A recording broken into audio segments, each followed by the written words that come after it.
2017 मध्ये सुद्धा मुंबई पालिकेत भाजप विरुद्ध शिवसेना लढत झाली होती। तेव्हाही एकत्रित शिवसेनेचे 84, भाजपचे 82 आणि मनसेचे 7 नगरसेवक आले होते। यावेळी शिंदेंच्या बंडानंतर पक्ष फुटला।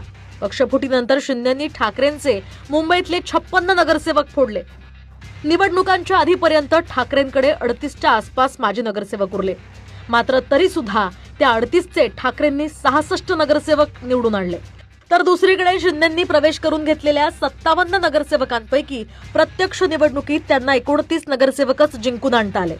म्हणजेच 2017च्या तुलनेत पक्ष आणि निम्मे नगरसेवक फुटून सुद्धा ठाकरे यंदा 28+ झाले।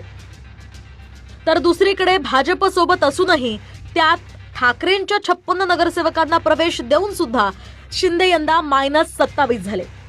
विशेष म्हणजे शिंदेंनी गेल्या टर्मला जिंकलेले ठाकरेंचे फक्त 56 नगरसेवकच नेले नाहीत, तर 2012 पासून शिवसेनेचे माजी नगरसेवक असलेल्या तब्बल 110 नगरसेवकांना पक्षप्रवेश दिला। मात्र तरी सुद्धा मुंबईमध्ये शिंदे ठाकरेंच्या सेनेला रोखू शकले नाही।